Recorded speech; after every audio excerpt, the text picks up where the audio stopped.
سلام، با نام خدا مهاری هستی هستم. خوش اومدیم به یه ویدیو چنل من. توی این ویدیو میخواییم تمرین بستنی فروشی پف‌پفی انجام بدیم و این مطلب و مسئلهشو من زیر این کامنت ها هم نوشتم، تو کتاب هم نوشتم، همین هم بیارمش که این چطوریه.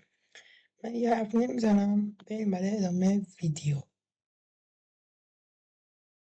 میگه که فروشگاه بستنی پف‌پفی پنگوئنی به اسم پف‌پفی تو قطب شمال یه فروشگاه بستنی زده. هر روز مشتری‌هایی مثل خرس قطبی کوچولو، نهنگ بازیگوش و چند و جغدهای قطبی میان ازش بستنی میخوان. پف‌پفی برای حسابداری دکمه نیاز داره.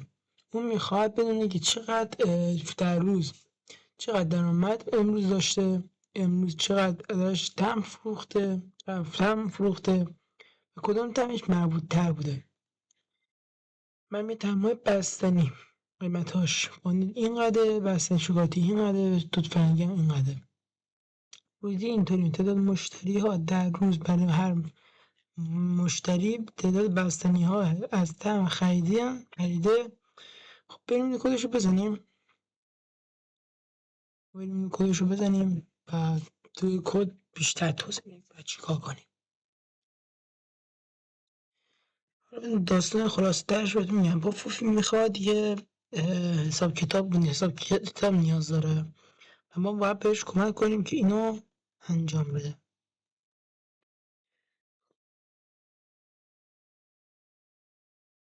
من نصف چیز بیارمش، اینو صفحه بیارمش که بهتر بفهمیم چی بشه.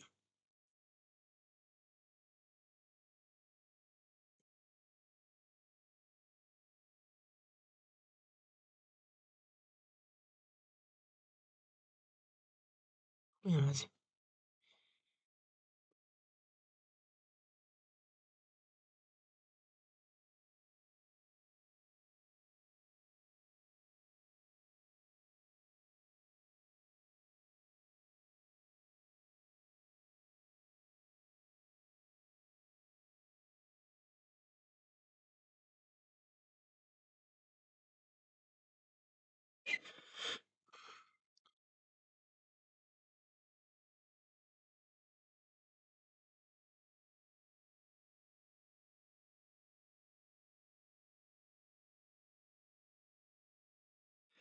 اولین کاری که ما باید انجام بدیم اینه که بیایم قیمت‌های وانیل رو بنویسیم، ببینیم چه چیزی داره. به همین اول می‌نویسیم که اینت مثلا وانیل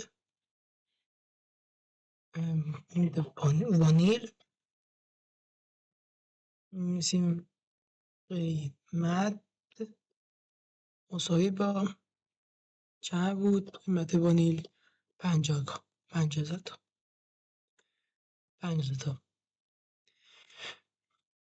اینت شکلاتی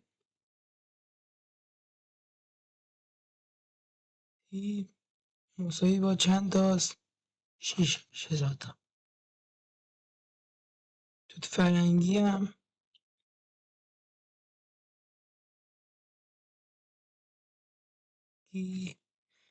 اینجا بمیسم قیمتشون.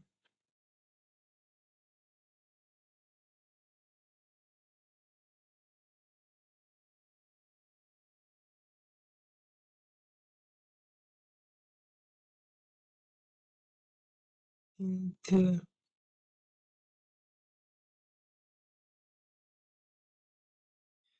توت فرنگی هم چند؟ 55,500. خب این از این. الان ما باید بیایم اینجا براش تعریف کنیم که در ادامه چون میخوایم جمع کنیم دیگه، اینجا خب مشتری ها رو با هم جمع کنیم. هم شکلات وانیل چند تا گرفته، شکلات وانیل چند تا گرفته، شکلات چند تا گرفته و توت فرنگی چند تا گرفته. اینا رو با هم جمع کنیم، در اونا رو همه ببینیم در روز چند تا خرید داشته و با هم اینجا باید بیایم تعیین کنیم. ما می‌نویسیم اینت اینت وانیل وانیل خریدار شده خرید مساوی با 0 من نداشتم اینجا وانیل مساوی با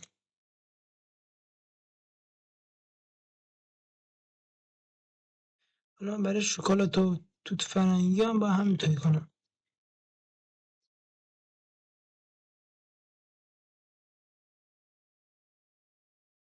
این وانیل میشه توت فرنگی میشه شکلاتی. خب ما هم تعیین کردیم اینجا.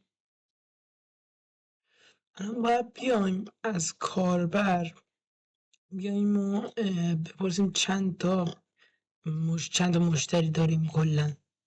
به اینجا از کاربر بپرسیم کنسول داد رایت لاین پرانتز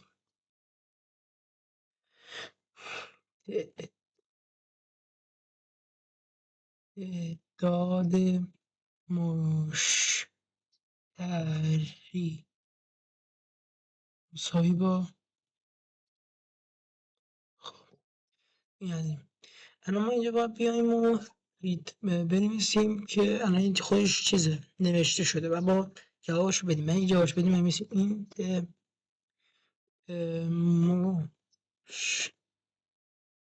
مشتری برابر با این داد پارس باز بسته کنسول داد رید لاین ببندیمش. این داره زد میکنم.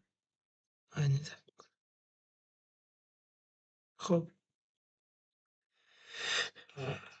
ایراد گرفتم یه طور اینو تو نمیدی پرانتز ببندی.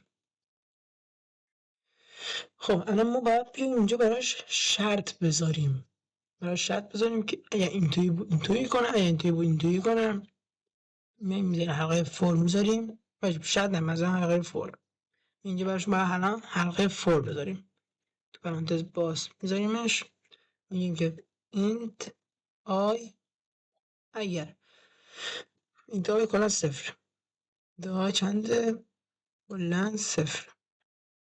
خب تو بیا اگه i بزرگتر از این مشتریمون بود تو بیا آیو پلاس کن اینجا بهش اضافه کنم.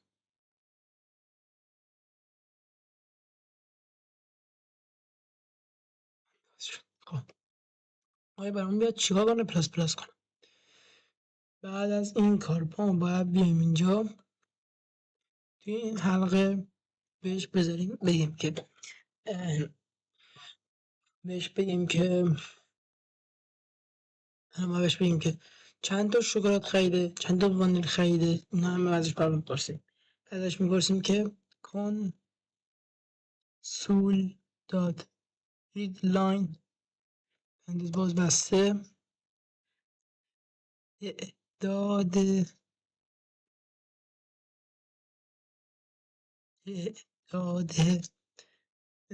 وانیل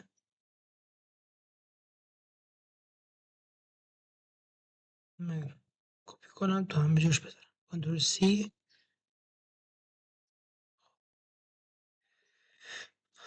از این بعد می‌نویسیم حالا میتونه اولین باشه دیگه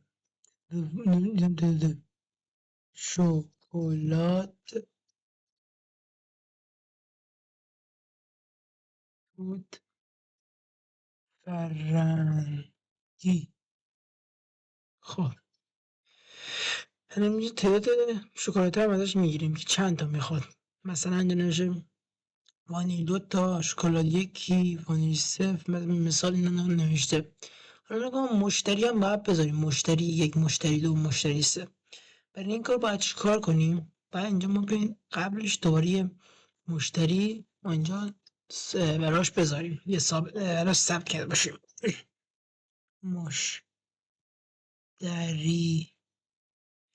مشتری ها با 0. خب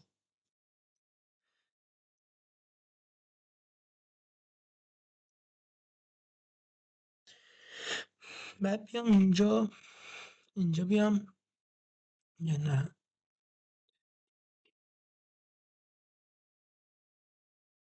اینجا بیام میمیزم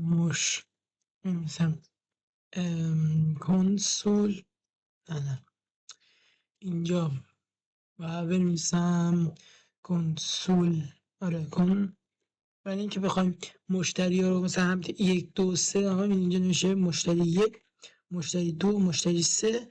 بعد اینطور بنویسیم کنسول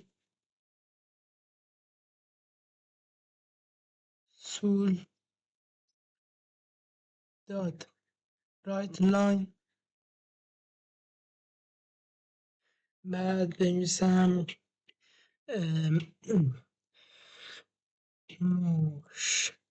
بنویسم اینجا تعداد مشتری مشتری ها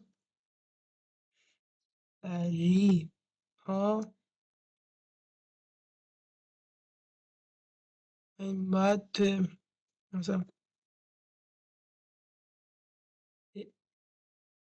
داده مشتری ها مثلا باشید مشتری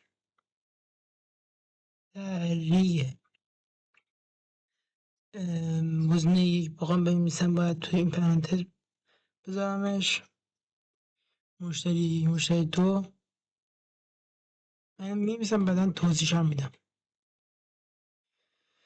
خب از این بعد میگیم که آیمون چون الان بنویسیم تو 0 آی بره، یعنی آی بقیه هر چقدر رفت تو این 0 هم میره، ولی چون این داره از 0 شروع میکنه ما نمیخوایم نمیشه مشتری 1 نمیشه مشتری 0.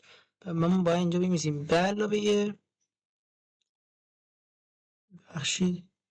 بنویسیم به علاوه 1 کن بذار. خب این مشکلی نیست. بریم ادامه. الان باید دیگه چیکار کنیم؟ باید بیایم اینجا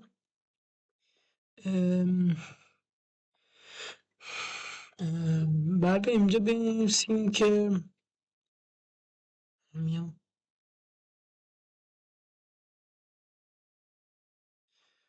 خب الان اینجا باید بیایم این مشتری اینایی که نوشتیم و بریزیم داخل اینایی که قبلا ثبت کردیم.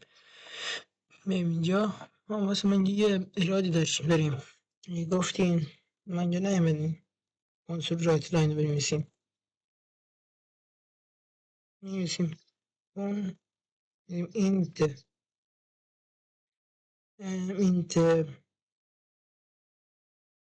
وانی دیگه وانیل مساوی با اینت داد پارس اینطوری کنسول داد لاین باز بسته ما اینا میمیسم تو تمام کدام بنویسم اینو کنترل سی.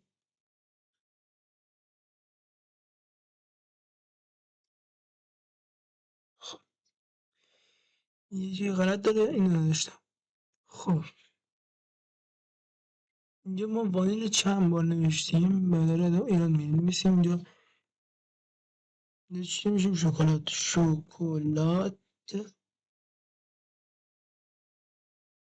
می‌نویسیم توت فرنگی. خب الان باید اینا رو فعلا بریزیم داخل اینا، یعنی ما بنویسیم وانیل پاستا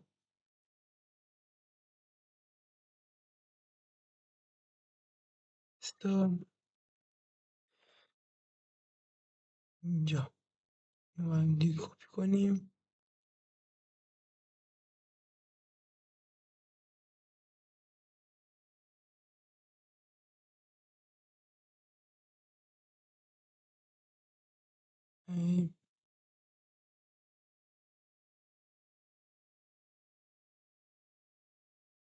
مساوی ما اینطوری کنیم، بعد داخلش این وانیل رو بریزیم داخل این وانیل. از این حالا بعد همش رو هم میکنیم، شکلات همینطور هم کار میکنیم.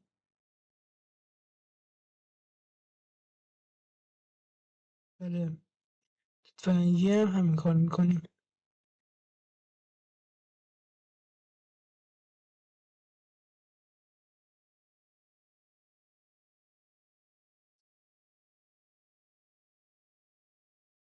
نمیسیم توت فرنگی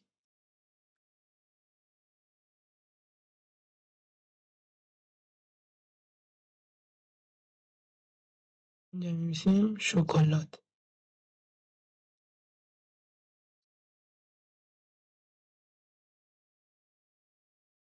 خب اینم از این.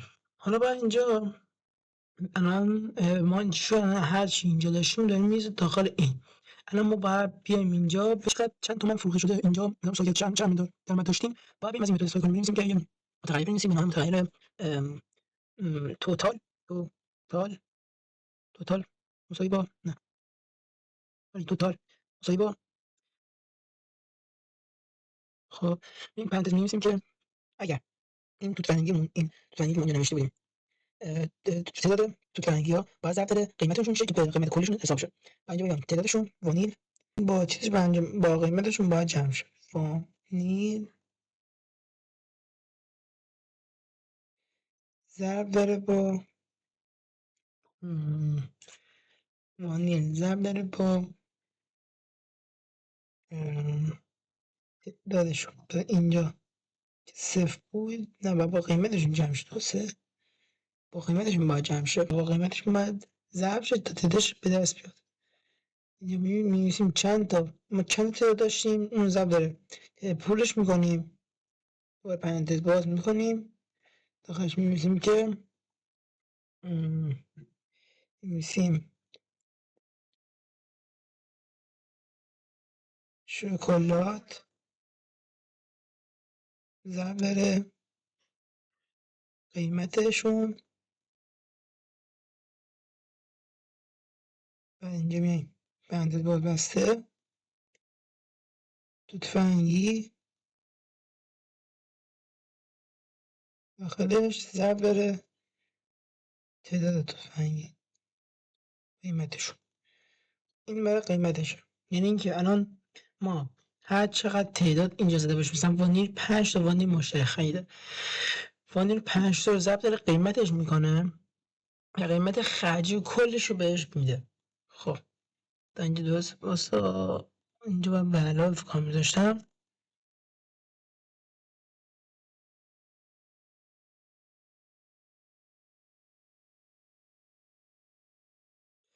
اینجا باید به علاوه میذاشتم. درسته باید به علاوه رو میذاشتم.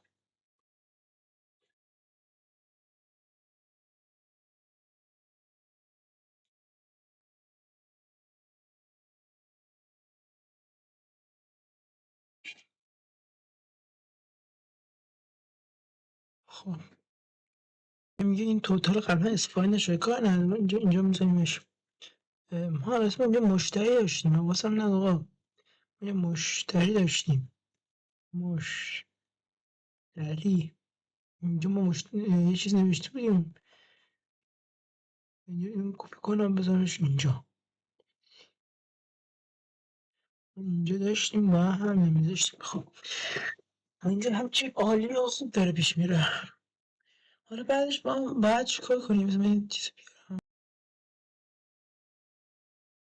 الان ما بنویسیم که تو مشتری من مثلا چند تا وانیل خریده سفت مثلا چند تا شکلات خریده اینقدر همین اینقدر خریده اینقدر اینا رو باید بنویسیم مثلا اینطوری باید اینجا بیایم پایین این همین این چیزه اینجا بنویسیم که کنسول اینا هر چی اینا هست برام پرینت کنه منظورم برام نشون بده کنسول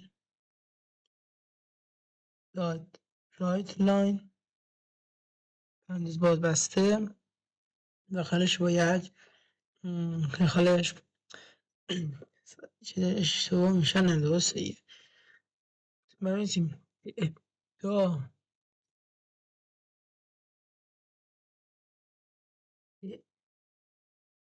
داده وانیل تعداد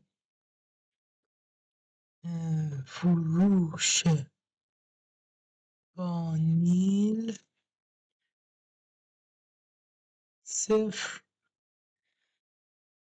اینجا باید بیام بنویسمش که این تعداد فروش وانیل رو باید اینجا اینو بزنم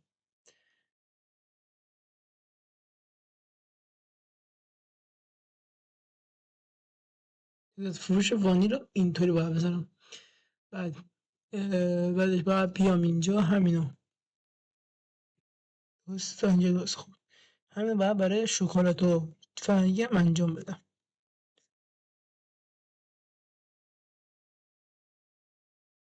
توت فرنگی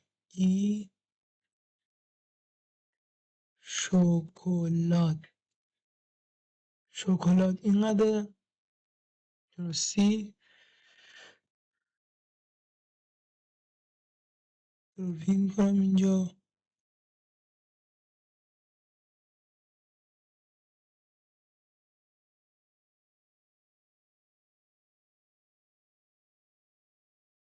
سه جایی داره میلنگه چرا اینطوری شد نمیدونم مثلا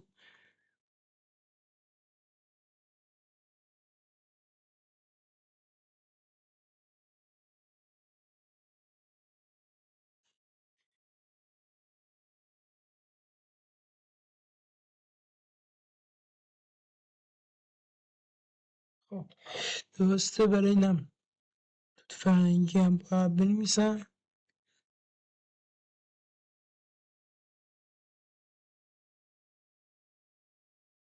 خب اینم از این تا اینجا همه چیش اوکی خب الان باید اینجا بنویسم که بیاد برام قیمت تعداد فروش ها رو به من نشون بده کدامشون بیشتر تعداد اینجا نوشته که امروز کل فروشش به ما نشون بده که بیشترین فروشش کدام بوده کجا نوشت بیشترین فروشش رو کدام تم بیشترین فروش داشته نشه کدام تم بیشترین فروش داشته ما بیایم الان اونو بنویسیم برای اینکه بنویس کدام تم بیشترین فروش داده این متد هست نام متد بذار اول یه متغیر بنویسم اینت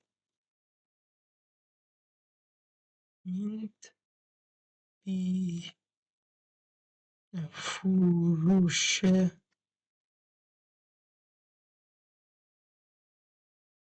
فروش مساوی با اینت دات پارس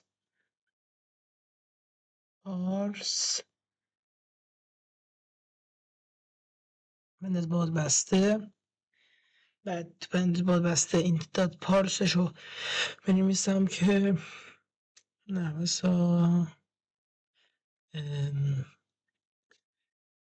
متد باید استفاده میکردم مثلا ببخشید یه متد هست متد مکس که بیشترین خرید و بیشترین چیز رو بهمون نشون میده بیشتر مثلا من الان اینجا داد مکس رو بزنم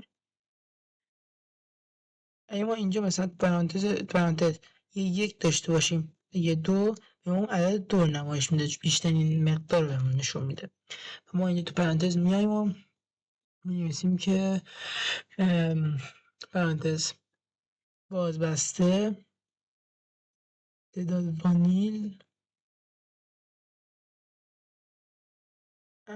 و هیچ نداشتم و تعداد شکلات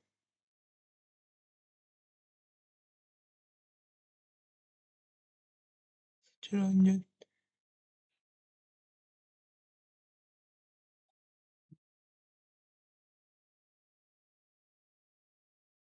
و تعداد توت فرنگی.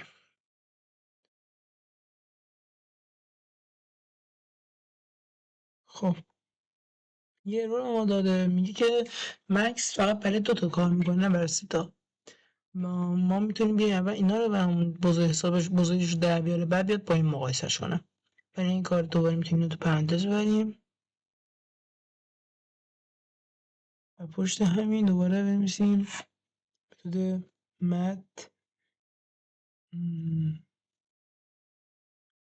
مت داد مکس اینطور بنویسیمش. خب الان بزرگترین مقدارش ما نشون میده.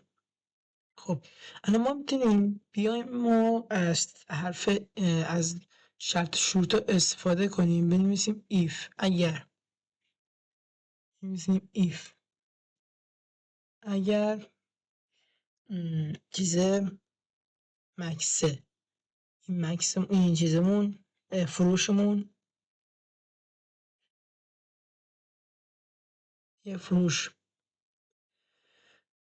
مساوی با خواهیم میگیم یه فروشمون یه مساوی با اگر فروش مساوی با این وانیل بود میگیم یا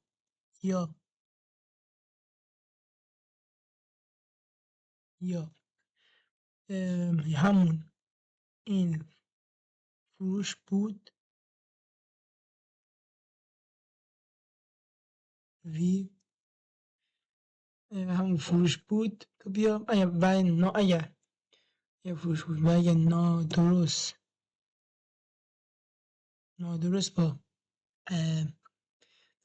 با این توت فرنگی بود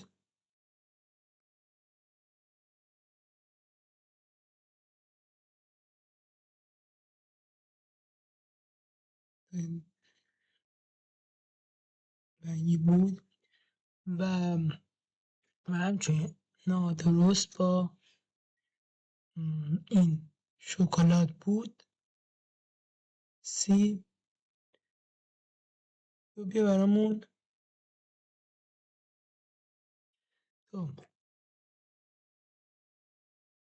مثل یه ایراد میگیره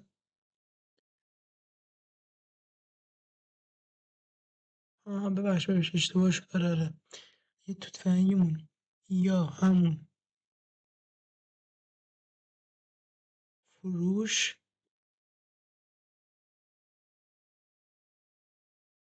بود و اینجا هم کار کنیم یا نمیخواد دیگه. حالا اینجا گفتیم اگه این وانیل نادرست با این بود و نادرست با این بود تو بیا اینجا برامون چیکار کنش کنسول داد هیدلاین کن انداز باز کنسول چیز کن بنویس که میز وانیل میز وانیل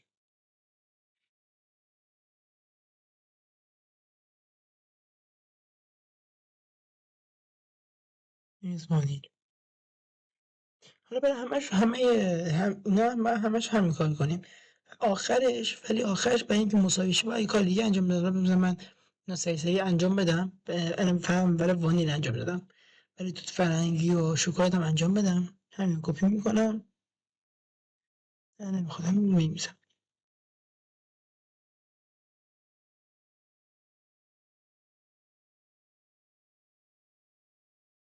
بسیدم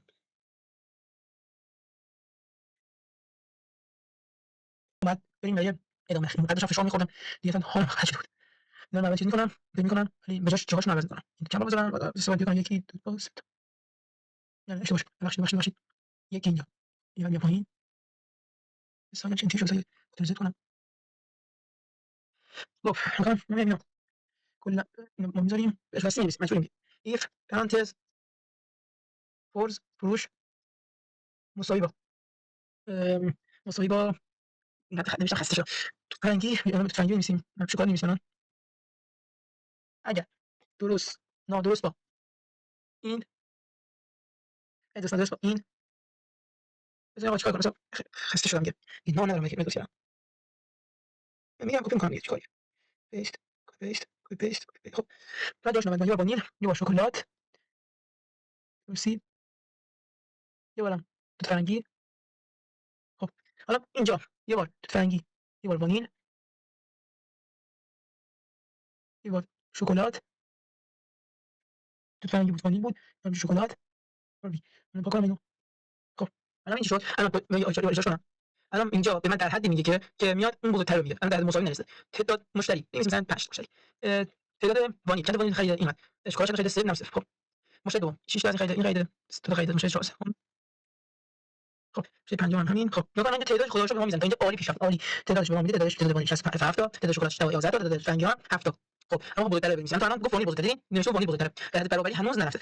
ما میگیم برابری چیکار می‌کنیم؟ برابری دو تا مساوی می‌ذاریم دیگه از این نادرست دو تا مساوی می‌ذاریم. الان می‌بینیم یعنی ما می‌نویسیم if همین چیز رو بنویسم اسم بزنیم می‌نویسم دیگه مساوی دو تا مساوی نادرست باشه دو تا مساوی می‌ذاریم. الان وانیلمون برابر با فروش توت فرنگی و این چیزا همین شد.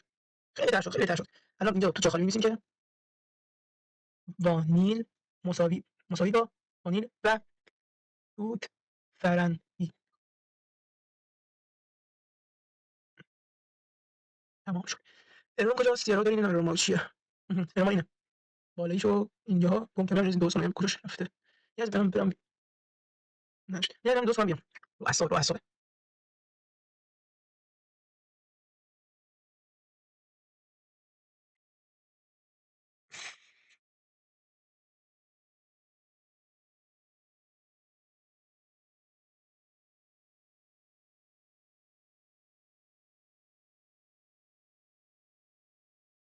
خب اینم از این. حالا بچه‌ها همین دوباره ما میذاریم کپی پیست کنیم دوباره همین دوباره ما کپی می‌کنیم میریم بعدی پیست می‌کنیم میریم بعدی پیست کنیم. خب الان چیکار می‌کنیم؟ الان میایم به جاش این توت فرنگی مساوی رو با هم رو چی میگن عوض می‌کنیم. الان میگیم مثلا اینکه این توت فرنگی با وانیل بود که رفت تو الان وانیل با شکلات که الان می‌ذاریمش وانیل با شکلات.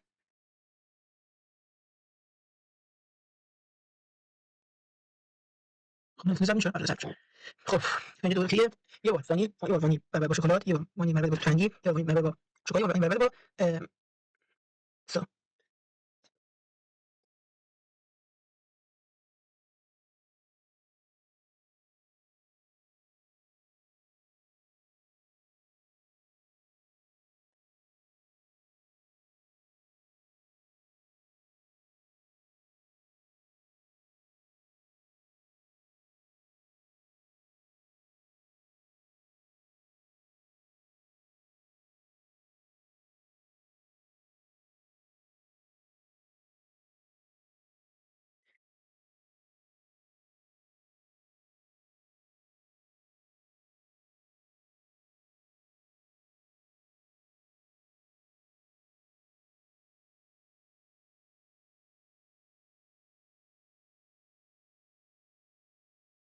نوشتم ای خسته شدم.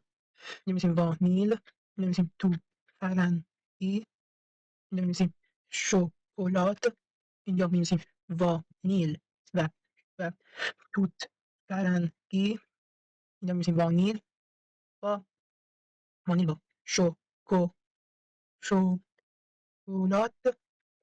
می‌نویسیم توت فرنگی با شکلات می‌نویسیم هر سه نمی‌نویسیم وانیل برابر هم شکلات هم توت فرنگی. تمام بعد تمام. آخه تموم شد بالاخره بعد چند مدت اینقدر درست کردم تا تموم شد. حالا ما اینجا مجموع درآمدش هم باید بنویسیم چقدر کلا درآمد کسب کرده کلا ما باید کل درآمدش هم بنویسیم.